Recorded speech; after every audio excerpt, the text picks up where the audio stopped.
மிக முக்கியமான ஒரு கட்டத்திற்கு நாம் செல்லவிருக்கின்றோம். ஆய்வு கட்டுரைகள் வாசித்தல்.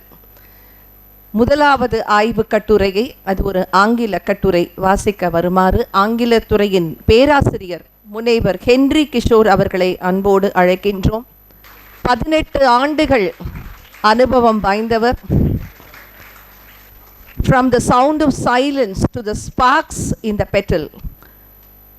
ரவியின் கவிதைகள் பற்றி அவர் ஒரு ஆய்வு கட்டுரையை வழங்கவிருக்கிறார். 4 பேச்சாளர்கள் இங்கு வரவிருக்கிறார்கள். 3 ஆண்கள் பேசுவார்கள், 1 பெண் பேச்சாளர். ஒவ்வொருவருக்கும் தலா 12 நிமிடங்கள் வழங்கப்படுகின்றன.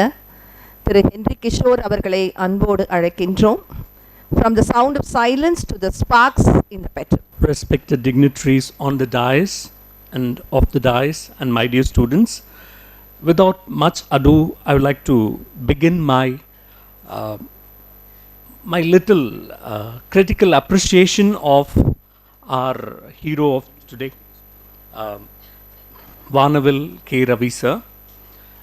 As ma'am has read my title, it is From the Sound of Silence to the Sparks in the Petal, a critical reading of the poems by Vanavil K. Ravi. Sir, behind a successful man, there is a woman. Though I came to know about you and your poems very recently, but your name was familiar to me even some 40 years back, maybe some 30 years back. I'm an 80s kid and I'm an ardent fan of your wife, Shobana Ravi, and I used to imitate her while trying to read Tamil for some programs. And we really, I think we have missed a great professor of English, a great professor of Tamil, because you took law as your profession. We would have been very delighted if he had been your student, sir.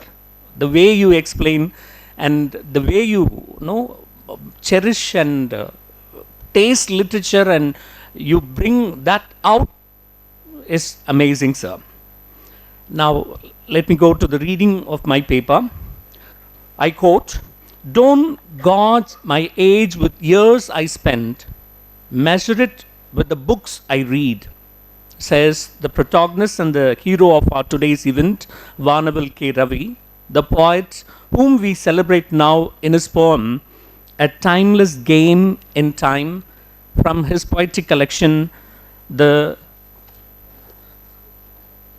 Sound of Silence. It's in poem 68. He is a well-read man, and as he himself says, we ought to measure him with the books he has read. He must have read thousands of books. He must have been a voracious reader, and it's a delight to read about his life from his autobiography, Kaatru Vaanga Ponen. And I would like to quote Dr. A.R. Anandan, Professor of English, Vivekananda College, Chennai, who writes in his foreword to the book, A Spark and the Petal. He says, I quote, "As for the lawyer poet, a lawyer lives by his words and the poet in his words. The author is true to both.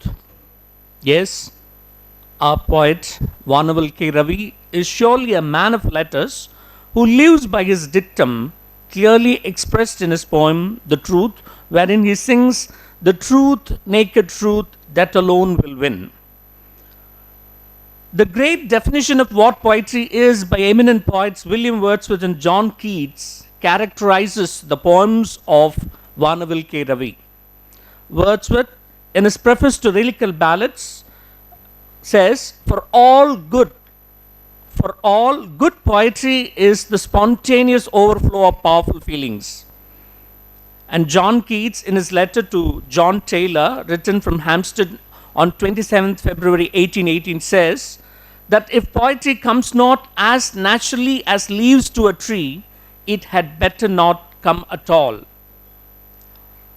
On going through the poetic collections of Vanavil K. Ravi, one can definitely say, yes, all the poems of our poet spontaneously overflows with powerful feelings, and it surely comes as naturally as leaves to a tree.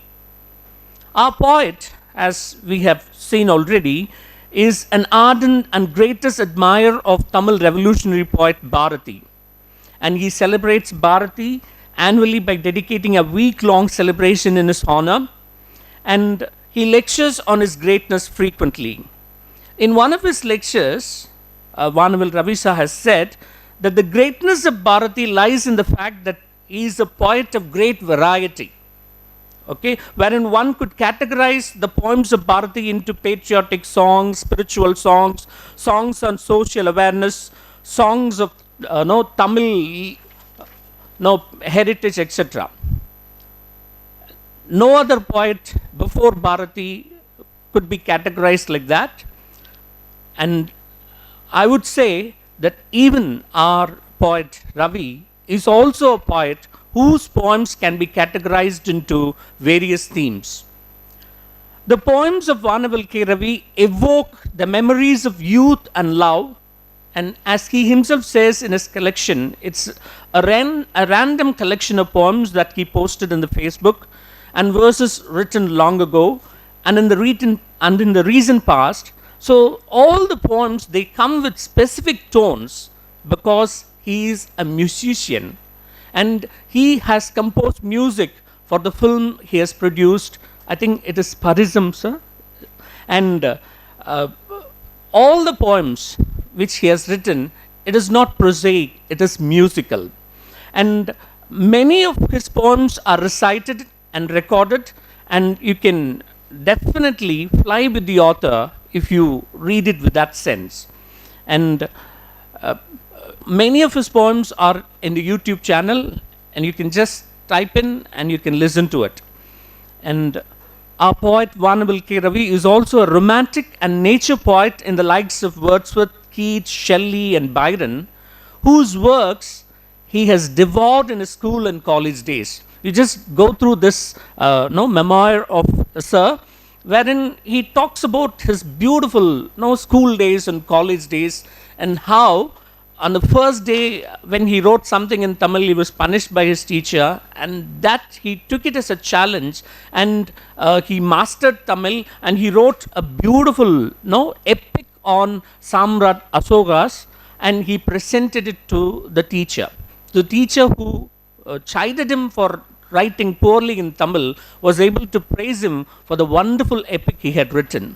So such is the love for language which Sir had even in his school days and college days.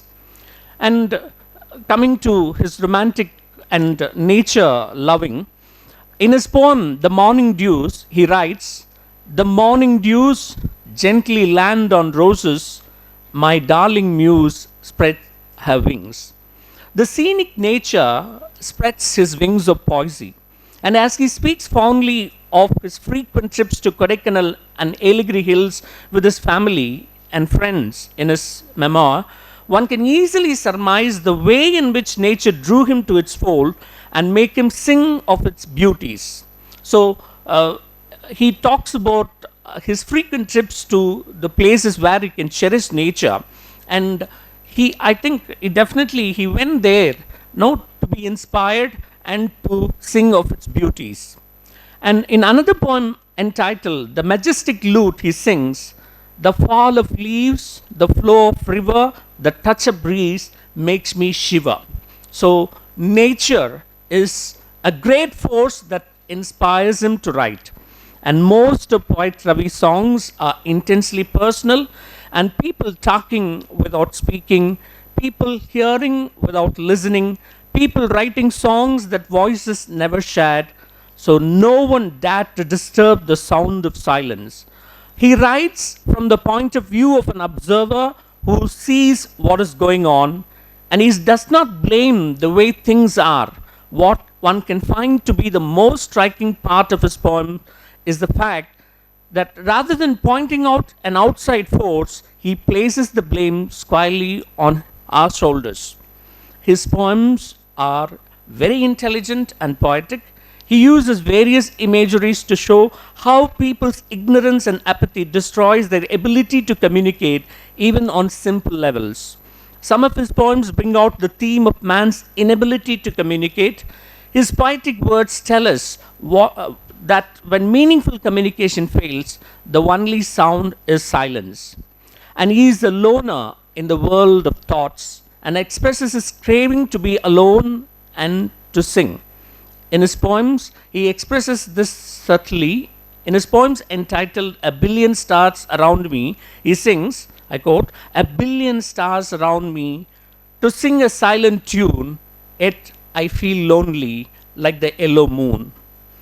Dr. Martin Luther King Jr. quoted in a speech in 1965 while discussing the civil rights that, I quote, "In the end, we will remember not the words of our enemies, but the silence of our friends."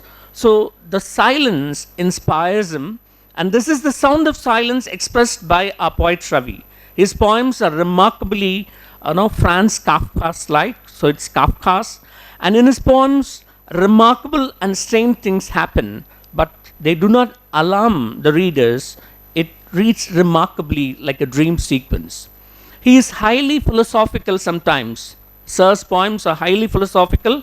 For example, a poem entitled Don't Be Sad, he sings, "The good," I quote, "the good and bad are not in what you see or what you hear, but they are only in how you see and how you hear. So don't be sad, please don't be sad." And again, in another poem, Why Struggle, he sings, "Why struggle, why struggle? This life is like an air bubble." So he's highly philosophical, and he's also a revolutionist and a social thinker. This is evident in his poems that border on the societal issues. For him, I quote, "To be silent is a sin when the evil rears its head." So he can't be silent when he sees so much evil going around him. So he bursts forth with song. And also he says how no one can stop him in his pursuit through his poem entitled Let Mine Be the Lone Voice. In that poem he writes, "My thoughts cannot be fenced." So he is a poet who never, he's never hindered by anything. So whatever that he feels, he expresses it in his words. And he is also a spiritualist who goes beyond the realms of religion and seeks oneness with the divine. And he sings of Lord Ayyappa in the same vein as he addresses Jesus. For him, spirituality is the key, and he is a person who goes to Sabarimala every year, and he had the habit of going there. And once he narrates in his memoir that while going he went off very quickly, but while coming down he felt lots of pain, and somehow with the divine grace he was able to come down. And he is also a love poet, who has sung greatly of love. And you can note keenly that he says being in love is like having a passport and visa to the world of poesy. He ardently asks everyone to fall in love with a poem of the same title, Fall in Love, wherein he says, "Fall in love, it's beautiful. It gives you wings to fly." And I would like to once again quote Dr. Anand's foreword, wherein he says, talking about his poems, he quotes, "How the author reflects upon the process of writing poetry brings out his concern for his profession." He says he does not know from where the poem springs. No poet ever does. In fact, he shouldn't, because he has to steer clear of the personal passion to project the universal poetic space. So the individual parameters of experience are digested into universal parameters of life and the emergent poetry. So he has also spoken about how poems are created, and it talks about what in literature we call as meta-narratives. And to conclude, the poems of a bilingual poet, Vanavil K. Ravi, have so much of aesthetic and philosophic qualities, And it will do students good if some of them, like as it is prescribed in Calicut University, if it is prescribed in our syllabus for our study by the students, it would be nice. And being autonomous college, definitely when we go for syllabus revision, we will definitely think of including a few of Ravi Sir's poems in our syllabi as well. And he is a poet who is ought to be recognized with greater prize like Nobel, etc., for his contribution to the literary world of Tamil as well as Indian writing in English. Poet Ravi's eminence is so high that he deserves nothing less than the highest literary prize in the world, the Nobel. Thank you.